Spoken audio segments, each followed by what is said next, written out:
عاملين ايه يا حبايبي؟ الحمد لله يا جدو. عاوز النهاردة احكي لكم قصة. اتفضل يا جدو.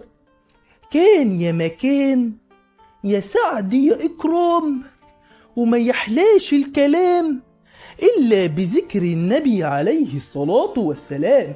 عليه الصلاة والسلام. النهاردة عليه الصلاة والسلام، النهاردة هحكي لكم قصة سيدنا آدم عليه السلام، عليه الصلاة والسلام.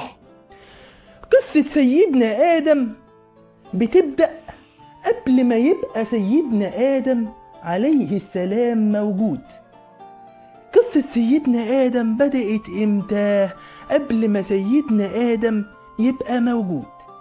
ربنا سبحانه وتعالى قبل ما يبقى فيه سيدنا آدم وبني آدمين كان فيه مخلوق اسمه الجن.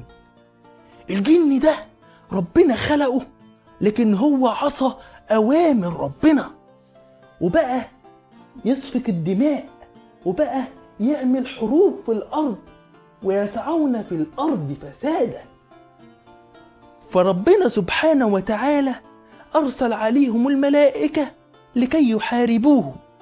وبعد كده ربنا سبحانه وتعالى قال للملائكة: إني جاعل في الأرض خليفة.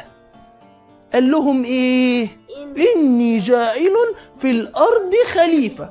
الملائكة استغربوا، هم بيعبدوا ربنا وبيطيعوا أوامره، طب ليه ربنا يخلق مخلوق جديد؟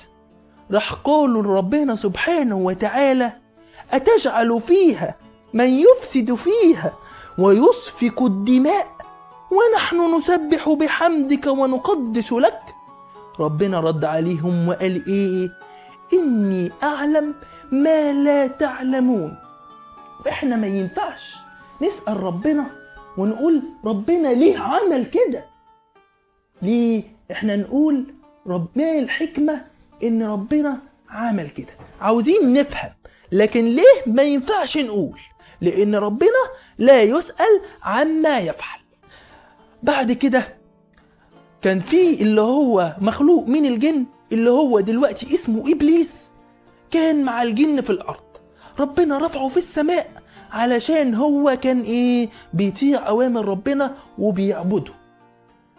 بعد كده ربنا قال لهم برضو إن في حد هيعصى الأوامر، هيأمر أمر وحد مش هيعصى الأوامر دي، هيأمرهم إن هم يسجدوا للمخلوق الجديد وحد هيعصى الأوامر. كله استغرب، وإبليس قاعد يقول: هو مين اللي هيعصي أوامر ربنا؟ فكله استغرب. بعد كده ربنا شكل من الطين كهيئة إنسان كبير جدا. راح جه إبليس دخل من منخار الإنسان اللي ربنا شكله. منخار يعني إيه؟ يعني أنف، وخرج من دبره. بعد كده راح قال إيه؟ لئن سلطني الله على هذا المخلوق لأهلكنه. بعد كده لما قال كده وكان مستغرب مين اللي هو هيعصي أوامر ربنا، راح جه ربنا نفخ في الروح في آدم عليه السلام، عليه الصلاة والسلام. لما نفخ الروح في آدم ايده اتحركت وقام وعرف كل حاجة ربنا علمها له. ربنا علمه ايه؟ الأسماء كلها. علمه يعني ايه الشجرة، ويعني ايه تفاحة، ويعني ايه حمار، ويعني ايه كلب، ويعني ايه مخلوقات تانية، ويعني ايه عبادة. علمه الأسماء كلها. ثم جمع الملائكة وقال لهم: قولوا لي الأسماء. راح ردوا الملائكة قالوا: سبحانك لا علم لنا إلا ما علمتنا إنك أنت العليم. راح قال لآدم عليه السلام: يا آدم أنبئهم بالأسماء. فآدم أنبأهم بالأسماء.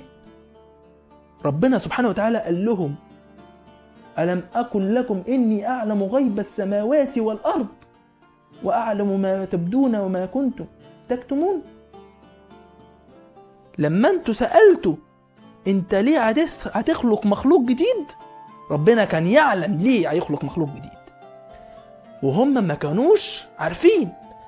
بعد كده عرفوا، راح قال للملائكة اسجدوا لآدم.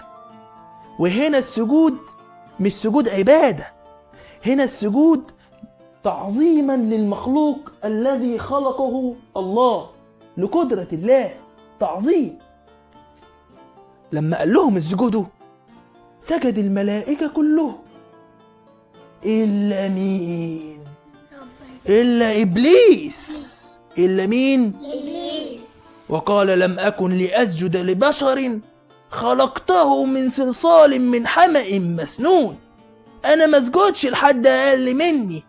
كان فاكر نفسه إنه هو عظيم كبير، لكن هو ما كانش عارف إنه هو من جواه مش حلو. هو من جواه كان إيه؟ مش حلو، ورفض يسجد لآدم. بعد كده ربنا سبحانه وتعالى قال لآدم إن هذا عدو لك، ما تسمعش كلامه. بعد كده خلق سيدة حواء من ضلع سيدنا آدم، وكانوا هما الاتنين عايشين في الجنة. ربنا قال لهم الجنة الكبيرة الجميلة اللي مليانة فيلة ومليانة تفاح ومليانة كل خيارات ربنا بتاعتكم، إلا الشجرة دي ما حدش يلمسها. لما قال لهم كده قالوا له إيه؟ سمعا وطاعا يا رب. راح مين جه؟ إبليس دخل قال لهم إيه؟ ما نهاكم ربكم عن تلك الشجرة إلا أن تكونا ملكين أو تكونا من الخالدين. بعد كده راح قال لهم إيه؟ وقاسمهما إني لكما لمن الناصحين. قسم بالله إن هو بيقول لهم الصدق وهو بيكذب. وكان سيدنا آدم مش متخيل إن حد يقسم بالله كذب. عرفنا الحلفان الكاذب بيودي فين؟ بيودي مهالك. ودي يا مازن هات لي الكوبايه اللي هناك دي يا حبيبي. وبعد كده لما قال لهم كده شكرا يا حبيبي اقعد بسم الله. بعد كده لما قال لهم كده راح قالوا له ايه؟ اكلوا من الشجره. نوع الشجره مش عارفينها، في ناس بتقول تفاح وفي ناس بتقول حاجات تانية، بس دي مش مشكلتنا. لما أكلوا من الشجرة عرفوا إن هم أخطأوا خطأ كبير جدا، ونزلوا من الجنة. نزلوا من الجنة مين؟ سيدنا آدم عليه السلام والسيدة حواء، ومعاهم مين؟ ومعاهم إبليس عليه لعنة الله. بعد كده لما نزلوا بقوا هم كلهم أعداء لبعض. سيدنا آدم عرف غلطته وإبليس ما عرفش غلطته، والسيدة حواء كانت مع سيدنا آدم. راح سيدنا آدم مش عارف يعمل إيه، راح قال إيه؟ فتلقى آدم من ربه كلمات فتاب عليه إنه هو إيه؟ التواب الرحيم. لما سيدنا آدم غلط وما كانش عارف يعمل إيه، بس لما سيدنا آدم غلط وما كانش عارف يعمل إيه قال لربنا أستغفرك يا رب. راح ربنا عامل إيه؟ تاب عليه إنه هو التواب الرحيم.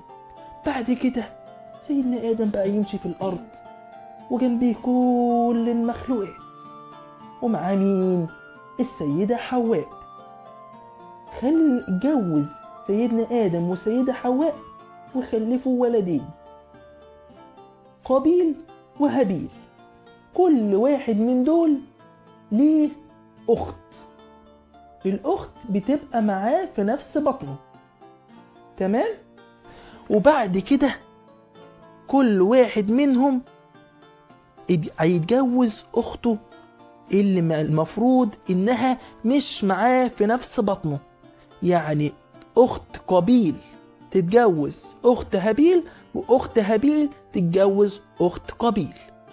ده أوامر ربنا سبحانه وتعالى. أوامر مين؟ ربنا سبحانه وتعالى. المرة الجاية هبقى أقول لكم أخت قابيل وأخت هابيل، وقابيل وهابيل إيه قصتهم.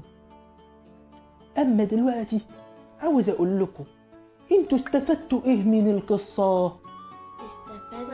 استنوا، واحد ماشي. استفدنا يا جدو اللي احنا نسمع كلام الله. ماشي، وانت يا حمد؟ طب يا حمزة،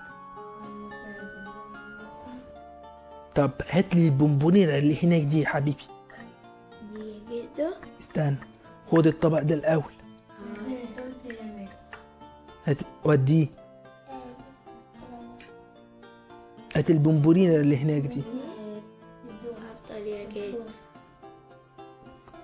خد يا حبيبي واحدة. نسمع كلام الله. شكرا يا جدو. حبيبي يا حموس يا ماسي. ها، استفدنا ايه من القصة؟ طب استفدنا ايه من القصة؟ اللي احنا نسمع كلام الله. طيب خد واحدة. وما نسمعش كلام مين؟ استنى. الشيطان. صح، خد واحدة. كده احنا خلصنا النهاردة. سبحانك اللهم وبحمدك، أشهد أن لا إله إلا أنت، أستغفرك وأتوب إليك. المرة الجاية أحكي لكم قصة قابيل وهابيل أولاد سيدنا آدم عليه السلام. عليه الصلاة والسلام. يلا يا حبايبي.